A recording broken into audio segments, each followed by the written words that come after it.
The sun was setting over Los Angeles International Airport as Dr. Alexandra Thompson stepped into the first-class lounge. Her designer briefcase held contracts worth millions, just another day in the life of one of America's most successful tech entrepreneurs.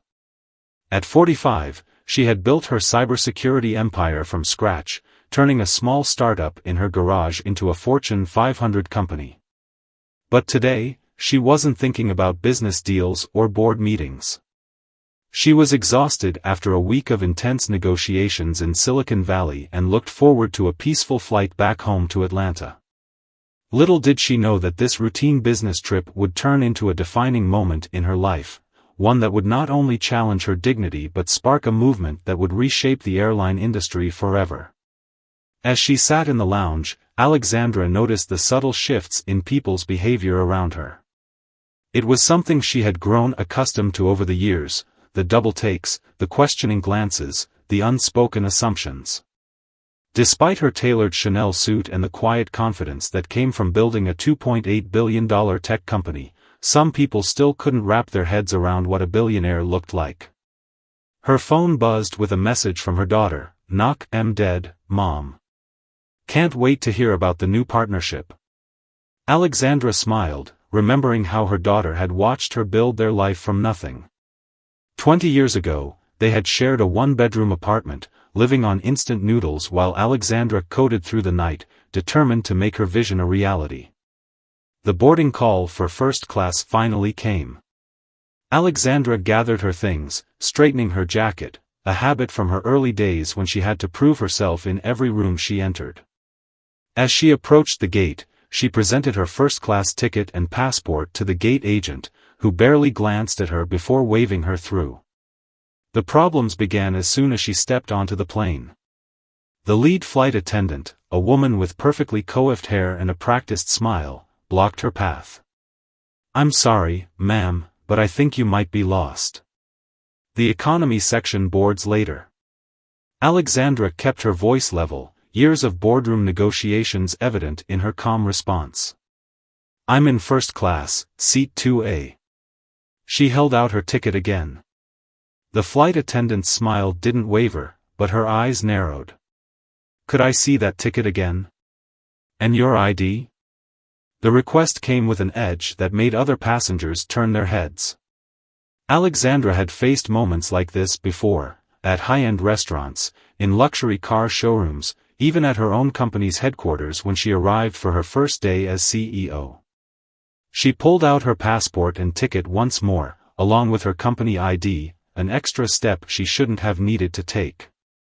Another flight attendant joined the first, their whispered conversation just loud enough for nearby passengers to hear. "Are you sure that ticket's legitimate? Maybe we should call security to verify." The suggestion hung in the air like a thundercloud. Alexandra felt her heart rate quicken, not from fear but from a familiar surge of determination.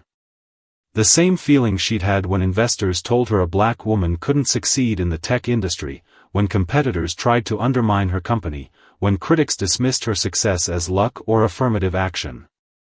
A businessman in a nearby seat looked up from his laptop, frowning at the scene. A few other passengers began to murmur, some recording with their phones. Alexandra noticed a young black girl, perhaps 12 or 13, watching wide-eyed from economy class as she boarded.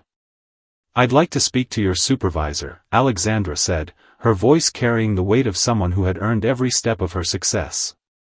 "And I'd appreciate it if you'd stop causing a scene in front of all these passengers." The flight attendants exchanged glances, but neither moved. "We're following standard security procedures," the first one insisted, though her confidence seemed to waver. Alexandra took out her phone and opened her company's website, showing them the About page with her photo as founder and CEO. "I understand you're doing your job, but let's be clear about what's happening here. I'm a first-class passenger being harassed because I don't fit your image of who belongs in this section. Now, would you like to find your supervisor, or should I contact your airline's corporate office directly?" The mention of corporate seemed to break through. A third flight attendant, this one wearing a senior crew badge, hurried over. His face fell as he recognized Alexandra, not just from her ID, but from her recent feature in Forbes. The next few minutes brought profuse apologies, offers of complimentary drinks, and promises to look into the incident. But Alexandra wasn't interested in free champagne.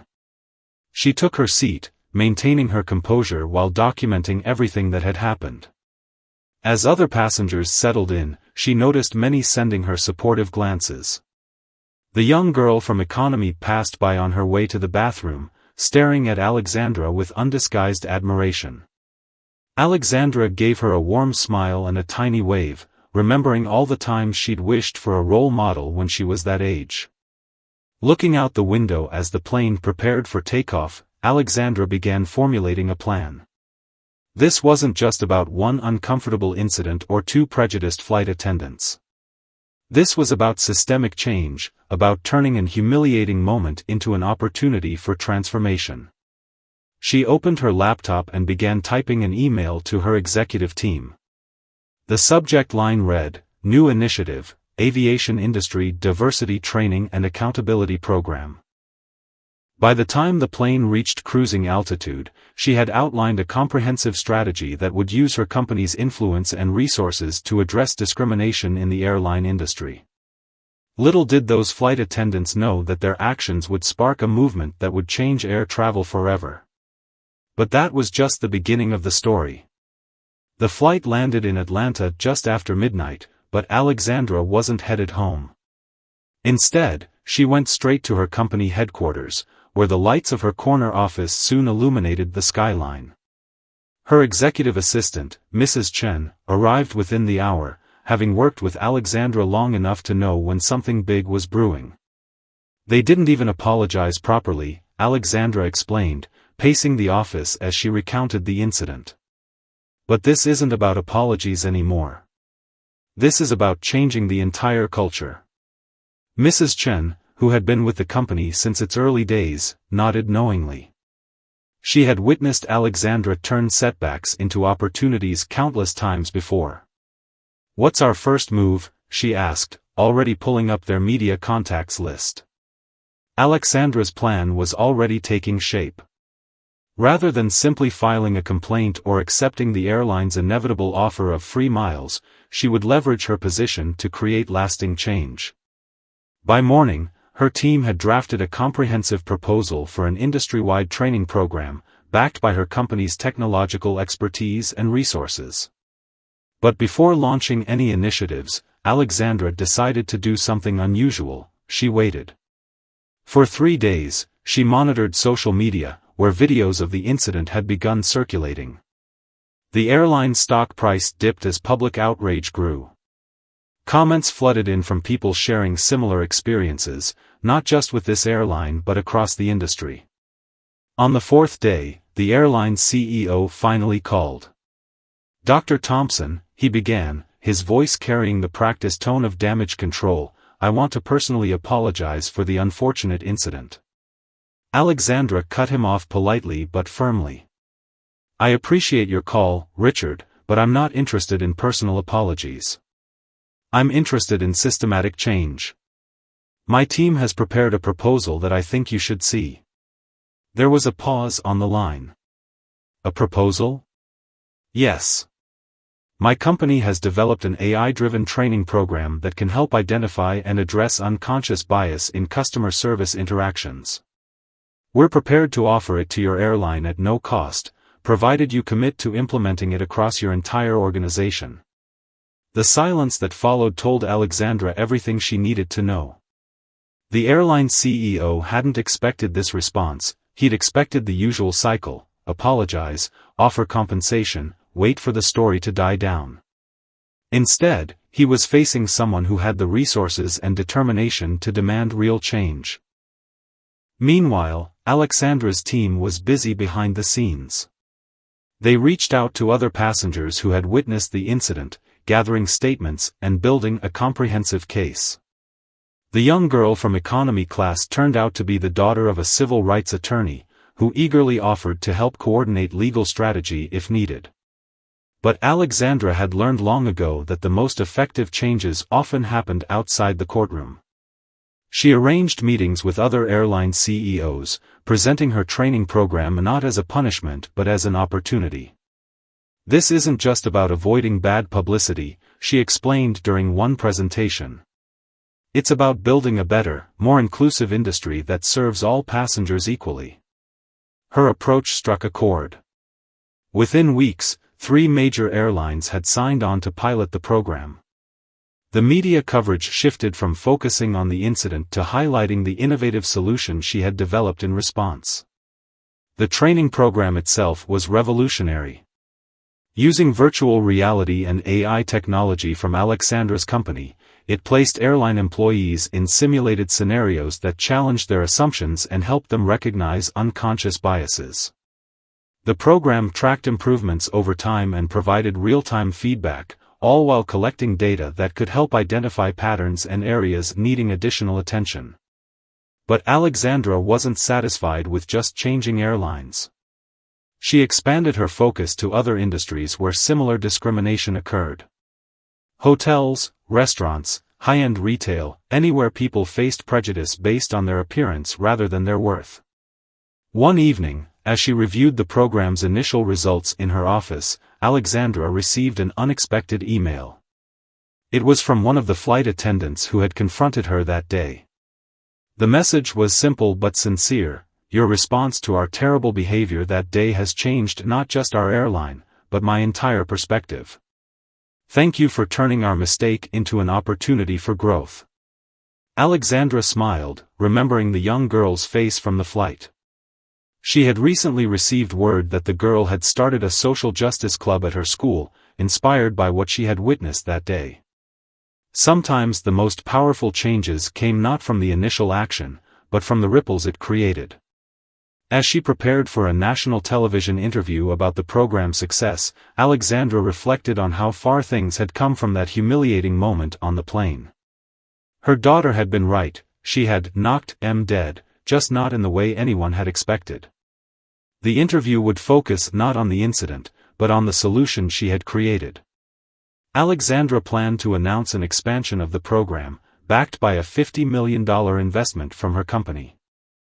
But more importantly, she would share the stories of change that were already emerging: flight attendants who had overcome their biases, passengers who felt more welcome, and an industry slowly learning to see and serve everyone equally. "Your car is ready, Dr. Thompson," Mrs. Chen announced, interrupting her thoughts. "And the latest program results just came in. Bias incident reports are down 60% at participating airlines." Alexandra gathered her things, pausing to straighten her jacket, no longer out of habit, but with pride. She had turned a moment of humiliation into a movement for change, and this was just the beginning. The television studio lights were bright, but Alexandra remained cool and composed as she sat across from renowned interviewer Diana Powell. This wasn't just another business interview, it was an opportunity to share the larger vision that had emerged from that fateful flight. "So, Dr. Thompson," Diana began, leaning forward slightly, "what you've created goes far beyond a simple sensitivity training program. Can you tell us more about the real-world impact you're seeing?" Alexandra smiled, thinking of the morning's report. "Yesterday, I received a message from a grandmother in Cleveland. She told me about flying first class with her grandchildren for the first time in her life. Instead of being questioned or made to feel unwelcome, she was greeted with genuine warmth. That's the kind of change we're working toward, not just policies on paper, but real shifts in how people treat each other." The interview was being broadcast live, and social media was already lighting up with responses. Viewers were sharing their own stories, both of discrimination and of positive changes they'd witnessed since the program began. Alexandra's phone buzzed quietly with messages from her team. The hashtag Respect in the Skies was trending nationwide.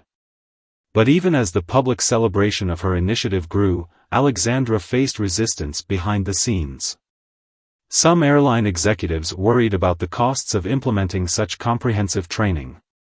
Others claimed it would slow down their operations or create unnecessary bureaucracy. During a particularly tense board meeting at one of the major airlines, an executive had challenged her directly. Dr. Thompson, while your intentions are admirable, isn't this program just creating more division? Making our employees walk on eggshells? Alexandra had stood up then, commanding the room with her presence. Let me ask you something. How much does it cost your airline when discriminatory incidents go viral? What's the price of lost customers, damaged reputation, and legal settlements? This isn't about walking on eggshells, it's about building a better business by serving all customers with dignity. The numbers backed her up. Airlines that had fully implemented her program saw customer satisfaction scores rise across all demographics. Employee retention improved, and the frequency of discrimination-related complaints dropped dramatically. But Alexandra knew that real change happened in small moments, not just big statistics. She made a point of regularly flying on participating airlines, observing the subtle shifts in how crew members interacted with diverse passengers. She noticed more genuine smiles, less automatic suspicion, and a growing awareness that had begun to spread beyond just the training sessions. One day, while waiting for a flight at Chicago O'Hare, she overheard a conversation between two flight attendants who didn't recognize her. They were discussing how the training had opened their eyes to their own unconscious biases.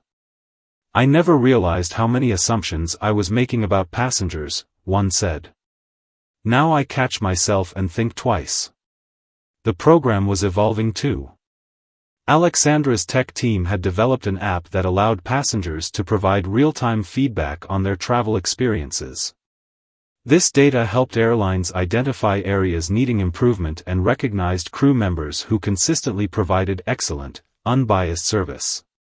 The young girl from the original flight, now named Hope, had become an unexpected partner in the initiative. With her parents' permission, she had started a youth advisory board that provided input on how to make air travel more welcoming for young people of color. Her school project about the experience had won a National Social Justice Award. Mrs. Chen had organized a special celebration when the program reached its first major milestone, 1 million airline employees trained. During the event, Alexandra had received a surprise video message from her old college professor, the one who had encouraged her to pursue tech entrepreneurship despite the obstacles she would face. You've always understood that technology isn't just about coding and algorithms, he said in the message. It's about solving human problems and bringing people together. What you've created here is a blueprint for change that could transform not just airlines, but any industry where bias affects customer service. The professor's words had sparked a new idea. Alexandra began working on expanding the program beyond aviation. She envisioned a future where this type of training would be standard across all service industries, from hotels to healthcare. Late one evening, as she reviewed plans for the program's expansion, Alexandra received an unexpected call. It was from the flight attendant who had first confronted her on that Los Angeles flight. The woman had recently been promoted to a training supervisor position and wanted to share something remarkable. I've been using our experience as a teaching moment in my classes, the flight attendant explained, her voice carrying a mix of remorse and pride. Your response to our behavior that day, choosing education over punishment, it's become a powerful example of how to turn discrimination into opportunity for growth. Alexandra listened, touched by the sincerity in the woman's voice. This was why she had chosen this path, not to punish or shame, but to create lasting change through understanding and education. As she ended the call, Alexandra noticed a new email from her daughter. It contained a link to a college essay her daughter had written about her mother's impact on the aviation industry. The essay concluded with a powerful observation: my mom taught me that true success isn't just about making money or building technology. It's about using your position to lift others up and create positive change in the world. Reading those words, Alexandra felt a deep sense of satisfaction. The humiliation she had felt that day on the plane had been transformed into something powerful and lasting. But she knew this was just the beginning. There were more industries to transform, more minds to open, more barriers to break down. Tomorrow, she would announce the next phase of her initiative, a global summit bringing together leaders from various service industries to discuss implementing similar programs. The movement she had started was growing beyond anything she had initially imagined, proving that sometimes the worst moments in life could lead to the most meaningful changes. The Global Service Industry Summit in Dubai was packed with executives from around the world, all eager to learn about the program that had transformed the airline industry. Alexandra stood at the podium, surveying the crowd. 3 years had passed since that humiliating incident on the plane, and what had started as a response to discrimination had grown into a worldwide movement. Change doesn't happen overnight, she began, her voice carrying across the hushed auditorium. But it also doesn't happen by waiting for someone else to take the first step. The screens behind her displayed statistics that told a compelling story: customer satisfaction up 45%, discrimination complaints down 78%, employee retention improved by 35%. In the front row sat Hope, now 15, who had become an integral part of the initiative's youth outreach program. She had grown from that wide-eyed girl on the plane into a powerful advocate for inclusion in her own right. Her presence reminded Alexandra of why this work mattered so much. It wasn't just about current changes, but about shaping a better future for the next generation. During the summit's coffee break, Alexandra found herself in conversation with a hotel chain CEO who shared a surprising story. "We implemented your program 6 months ago," he explained, stirring his coffee thoughtfully. "Last week, one of our front desk managers stopped a potential incident before it even happened. She recognized her own biased thinking and corrected it immediately. That's when I knew this wasn't just training, it was transformation." But success had brought new challenges. As the program expanded into different industries, Alexandra's team had to adapt it for various cultural contexts and specific industry needs. A luxury retail corporation in Paris required different scenarios than a healthcare provider in Singapore. Each adaptation needed to maintain the core mission while respecting local nuances. Mrs. Chen appeared at Alexandra's elbow with an urgent message: the United Nations had just reached out. They wanted to incorporate elements of the program into their global humanitarian training initiatives. They're particularly interested in how we use technology to measure and track behavioral changes, Mrs. Chen explained, her usually composed face showing excitement. Back in her hotel suite that evening, Alexandra video called her daughter, who was now running the company's tech division. "Mom, wait until you see the new virtual reality module we've developed," her daughter said, barely containing her enthusiasm. "It puts users in situations where they experience discrimination firsthand. The empathy ratings are off the charts." The next morning brought an unexpected reunion. As Alexandra entered the summit's main hall, she noticed 2 familiar faces, the flight attendants from that fateful Los Angeles flight. They had both risen through the ranks to become corporate trainers, teaching others about the importance of unbiased service. They approached her with warm smiles, the past transformed into a shared mission for change. "Dr. Thompson," one of them said, "your program didn't just save our careers, it gave us purpose. We've trained over 5,000 employees now, and each one leaves with a new perspective on service and humanity." The summit's afternoon session focused on technology's role in social change. Alexandra demonstrated their latest innovation, an AI-powered app that could analyze customer service interactions in real time, providing immediate feedback to prevent discriminatory behavior before it occurred. The audience watched in amazement as the system detected subtle biases in language and body language, offering constructive suggestions for improvement. A CEO from a major cruise line raised his hand during the Q&A. "This is impressive, but how do you address concerns about privacy and surveillance?" Alexandra smiled, having anticipated this question. "Our system doesn't store personal data or identify individuals. It's designed to be a teaching tool, not a monitoring system. The goal is to empower employees to recognize and correct their own biases, not to police them." Later that day, Alexandra received news that brought tears to her eyes.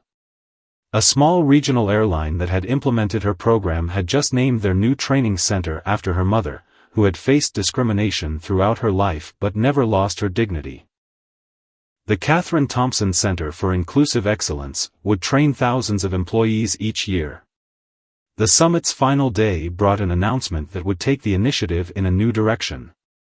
Alexandra revealed a partnership with the world's largest online education platform to create a free course on bias recognition and inclusive service. Change shouldn't be limited to those who can afford expensive training programs, she explained. Everyone deserves the tools to build a more inclusive world. As she packed up her materials after the closing ceremony, Alexandra found a handwritten note on her podium.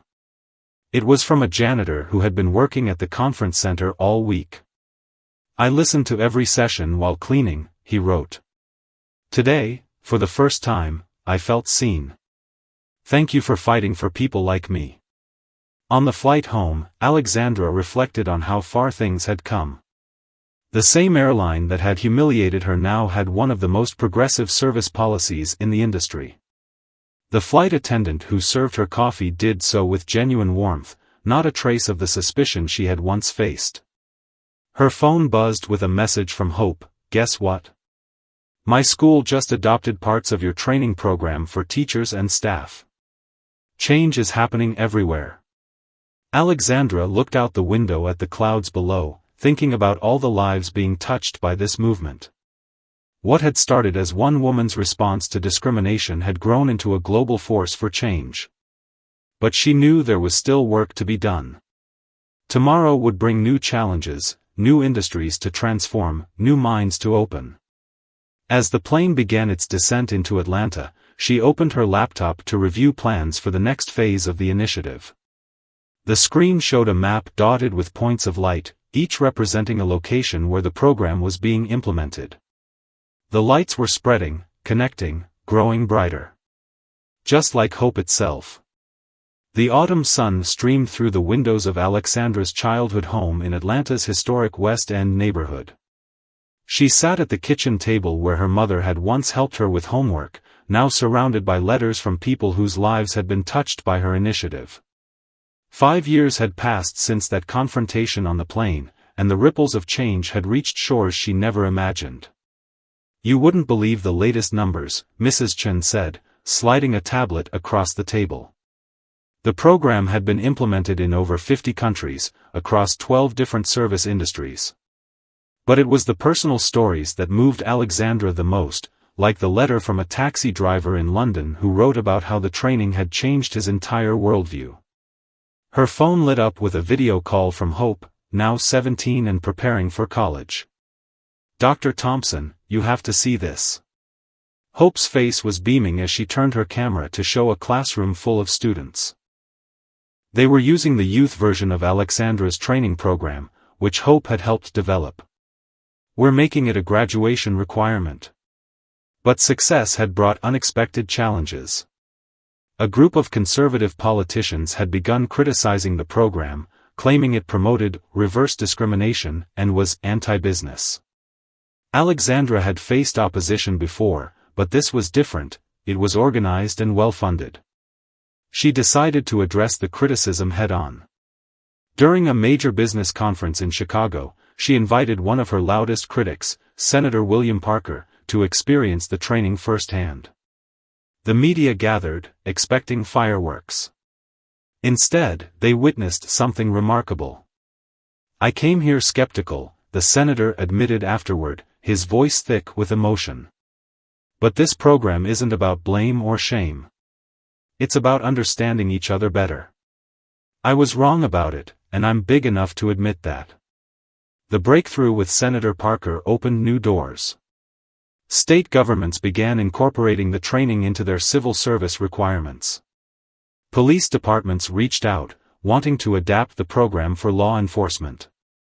Even the military expressed interest in using the technology for cultural sensitivity training. One morning, as Alexandra reviewed expansion plans with her team, her daughter burst into the office. "Mom, you need to see this." She pulled up a viral video on her phone. It showed a luxury boutique saleswoman stopping her colleague from following a customer around the store, explaining how their bias training had taught her to recognize discriminatory behavior. The video had sparked a new trend on social media. People began sharing their own stories of preventing discrimination, using the hashtag #SeeSomethingChangeSomething. It was evidence that the program wasn't just changing policies, it was changing everyday behavior. Alexandra's company had grown too. What started as a cybersecurity firm had evolved into a global leader in social change technology. The original bias training program had spawned dozens of specialized versions, each tailored to specific industries and cultures. But she never forgot the company's roots. In the research and development lab, Alexandra watched as programmers tested new features for the training system. The latest version used advanced AI to create scenarios based on real-world incidents, helping employees understand the impact of their actions from multiple perspectives.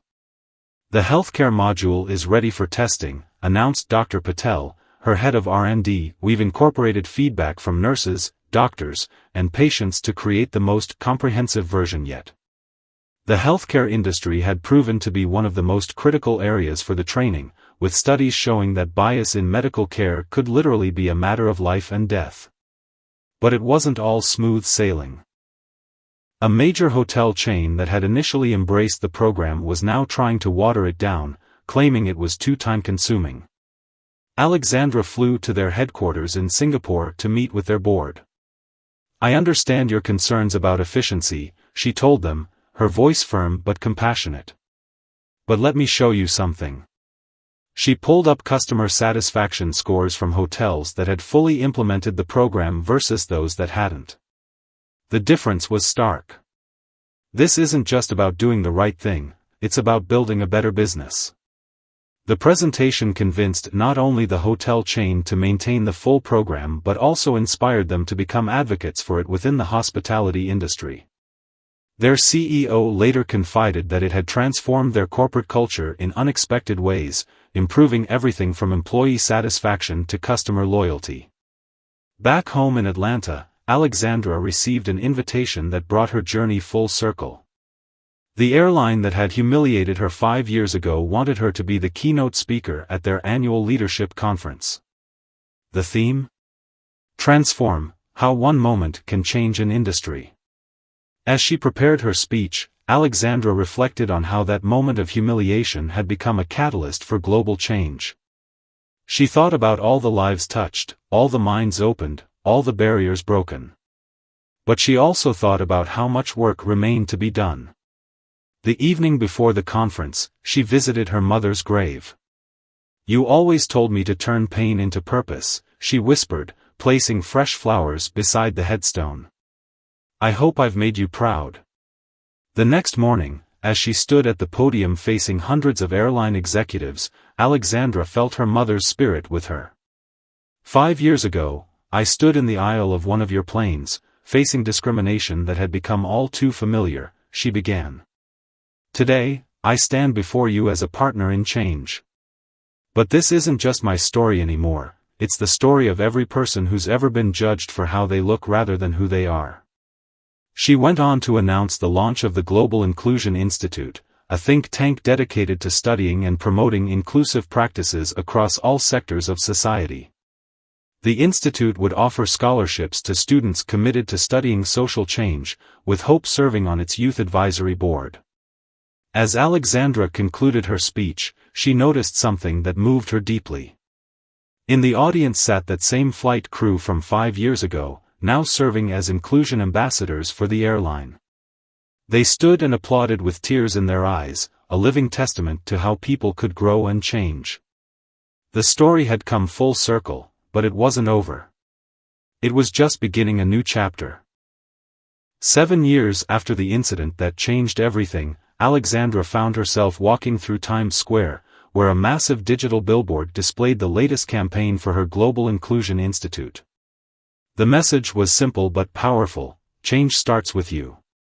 Below it, real-time statistics showed the number of people who had completed the training worldwide, 50 million and counting. Her phone buzzed with an urgent message from Mrs. Chen. The European Union was considering making bias training mandatory for all customer-facing positions across the continent. They wanted Alexandra to testify before the European Parliament next month. As she typed her response, she noticed a street vendor watching her intently. "I took your training last year," the vendor called out, approaching with a warm smile. "Required for my vendor's license now. Changed how I see everyone, including myself." He insisted on giving her a free coffee, not as a gesture to a billionaire, but as a thank you from one human to another who had helped him grow. Back at her New York office, Alexandra reviewed the latest innovation from her tech team. They had developed an augmented reality component that allowed users to experience subtle forms of discrimination from both sides, as the person facing bias and as the person unconsciously perpetrating it. Early tests showed breakthrough results in building empathy and understanding. "The medical schools are particularly excited about this one," Dr. Patel explained, demonstrating how surgical residents could now experience how their subtle biases might affect patient care. "We're seeing a 90% reduction in discriminatory behavior after just one session." Hope, now in her first year of medical school herself, had been instrumental in developing this healthcare module. "Mom, remember that little girl who was afraid to go to doctors because of how they treated her family?" she said during their weekly video call. "She's my classmate now. Your program inspired her to become a physician." But with greater success came greater scrutiny. A prominent tech magazine had published an exposé claiming that some companies were using watered-down versions of the training just for public relations purposes. Alexandra decided to address this head-on by announcing a certification program that would ensure the integrity of the training across all platforms. During a board meeting at her company's headquarters, she unveiled the new Authentic Change Certification program. "We're not just selling training," she declared. "We're creating a standard for genuine transformation. Companies either commit to real change, or they don't get our certification. No middle ground." The certification program caused some initial pushback from corporations wanting to maintain the appearance of inclusion without doing the deep work. But Alexandra stood firm. She remembered her mother's words, "Half measures never healed anything." Her stance paid off.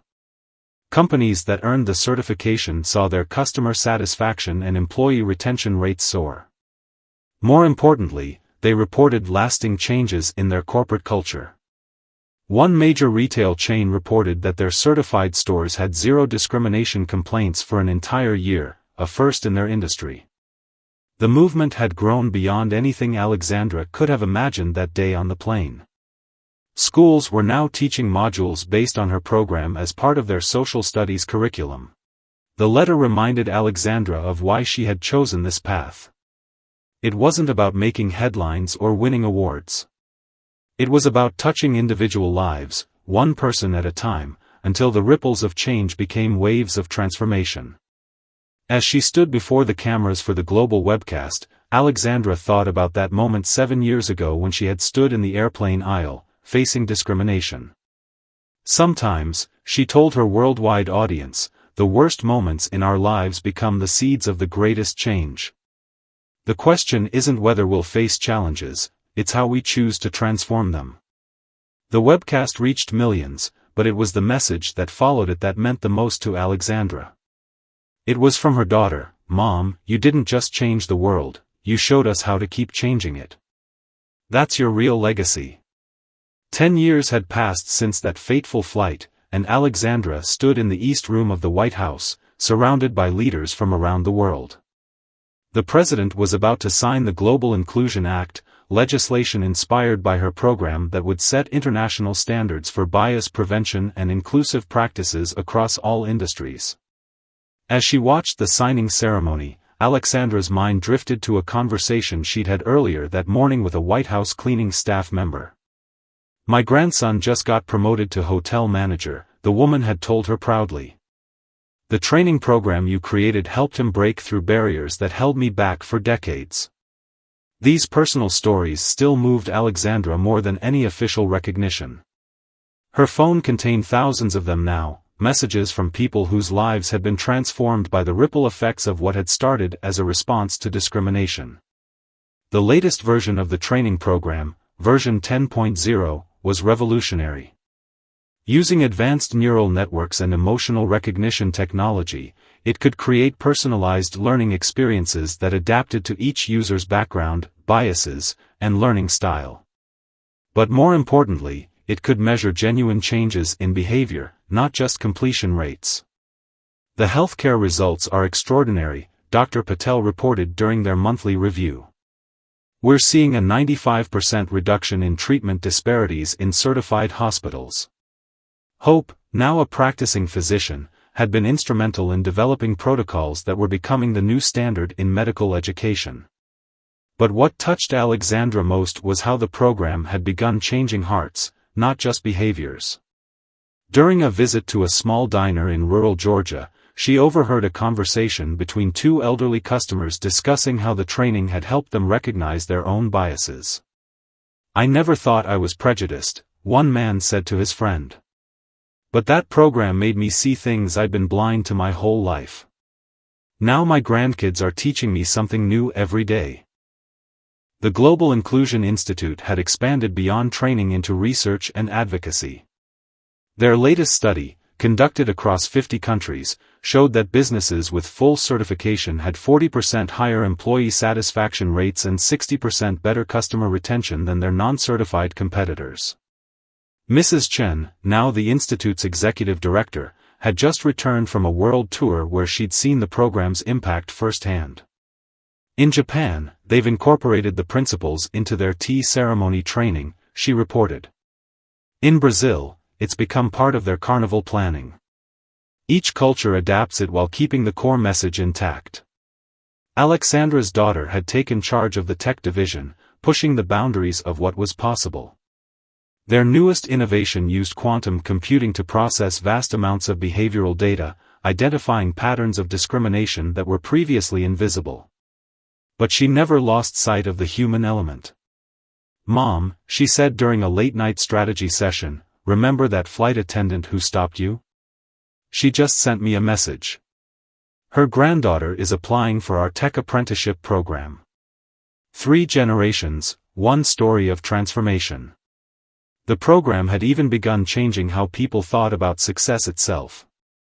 Business schools were using Alexandra's story to teach a new model of leadership, one that measured progress not just in profits, but in positive social impact. During a TED Talk that went viral, Alexandra shared a perspective that captured this new thinking. True success isn't about rising above others, it's about lifting everyone up as you climb. Sometimes, the worst moments in our lives become catalysts for the greatest good. The airline industry, where it all began, had been completely transformed. The original airline that had discriminated against Alexandra now had the highest diversity and inclusion ratings in the industry. They had made their training program so effective that other airlines were sending their staff to learn from them. But Alexandra never forgot the importance of addressing new challenges.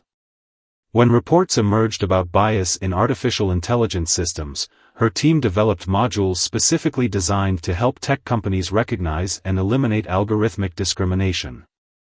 One morning, as she reviewed the latest impact reports in her office, Alexandra received an unexpected package.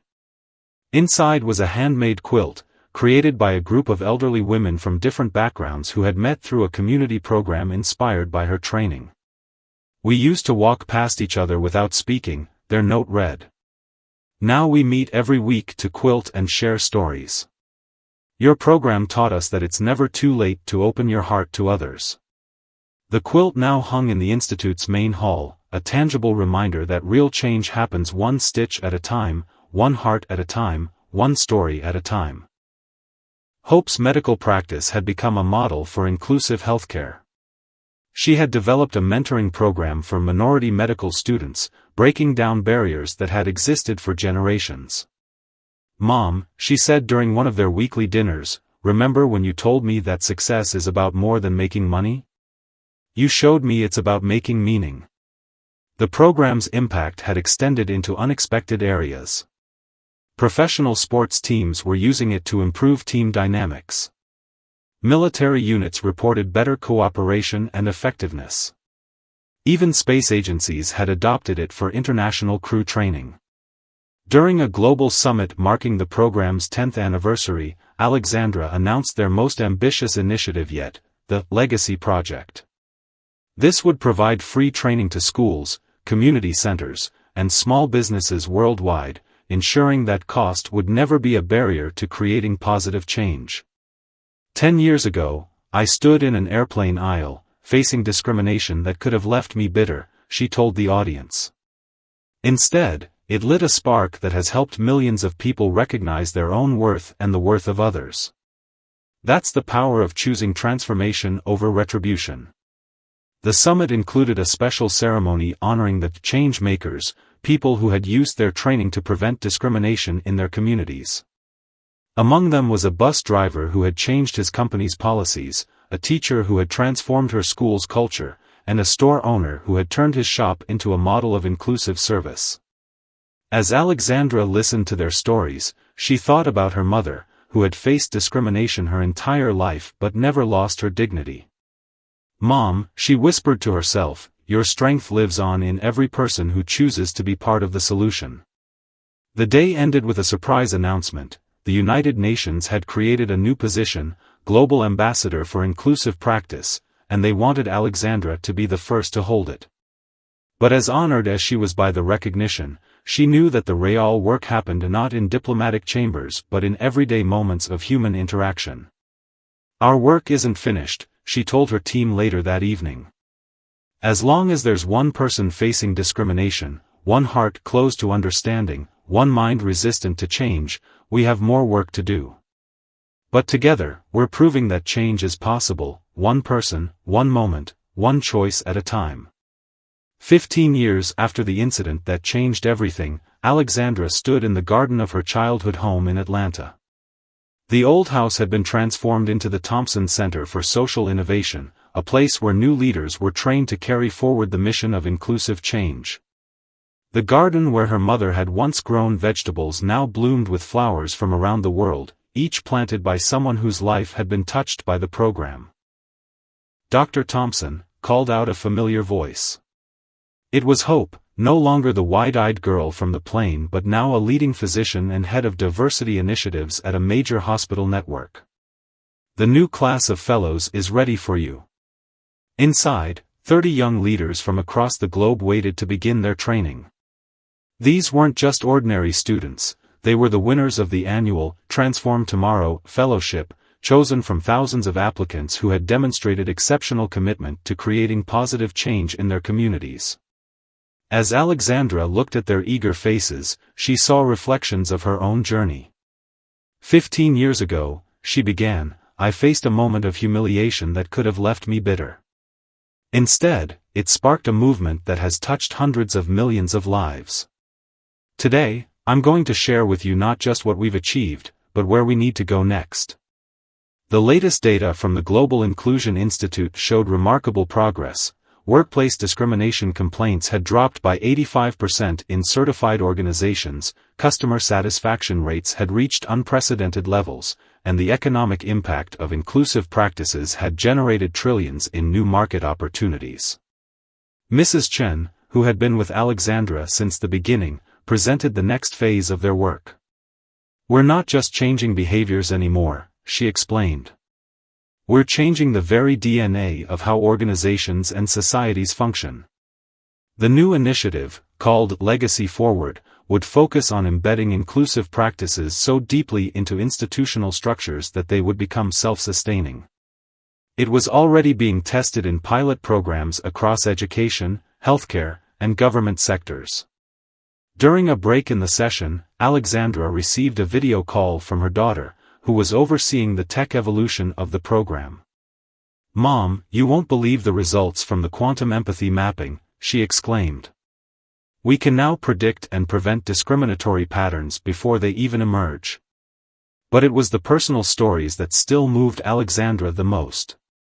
That morning, she had received a letter from the granddaughter of one of the original flight attendants who had confronted her. The young woman had become a commercial airline pilot and was using her position to mentor other young women of color in aviation. Your response to my grandmother's behavior didn't just change her life, the letter read. It changed our entire family's trajectory. We learned that transformation is more powerful than condemnation. The training program itself had evolved in ways Alexandra never imagined. Using advanced neural interfaces and emotional recognition technology, it could now create immersive experiences that built genuine understanding across cultural, social, and economic barriers. But the core message remained the same: every human being deserves to be treated with dignity. During lunch, Alexandra sat with a group of the fellows, listening to their stories. One young woman from Kenya had used the program's principles to transform her village's approach to gender roles. A teacher from Brazil had created a school culture so inclusive that it had become a national model. A tech entrepreneur from India had developed apps that helped small businesses implement inclusive practices. Your stories remind me of something my mother used to say, Alexandra told them. She would say that change isn't just about making things different, it's about making things better for those who come after us. The afternoon brought a surprise visitor, the current CEO of the airline where the incident had occurred 15 years ago. But this wasn't the same airline anymore. Under new leadership and with Alexandra's program at its core, it had become a global leader in inclusive service, with the highest customer satisfaction ratings in the industry. We keep that incident in our training materials, the CEO explained. Not as a source of shame, but as a reminder that every challenge is an opportunity for transformation. Your response to that moment didn't just change our airline, it changed the entire service industry. Later that day, Alexandra visited the museum wing of the center, where artifacts from the movement's history were displayed. The original flight attendant's apology letter, Hope School Project, the viral videos that had sparked global attention, each item told part of a story that had grown beyond anyone's expectations. But the most powerful exhibit was the Voice Wall, an interactive display where people could share how the program had impacted their lives.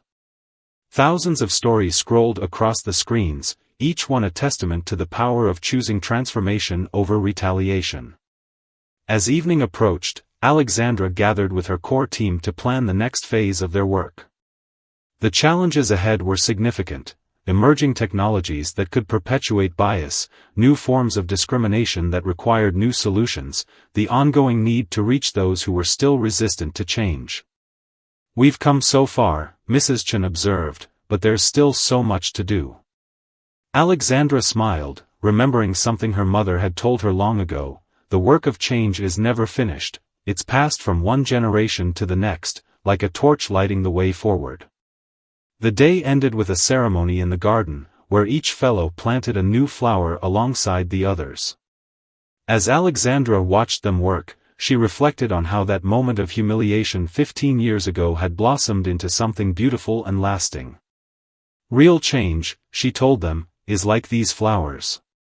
It starts with a single seed, a moment, a choice, an action.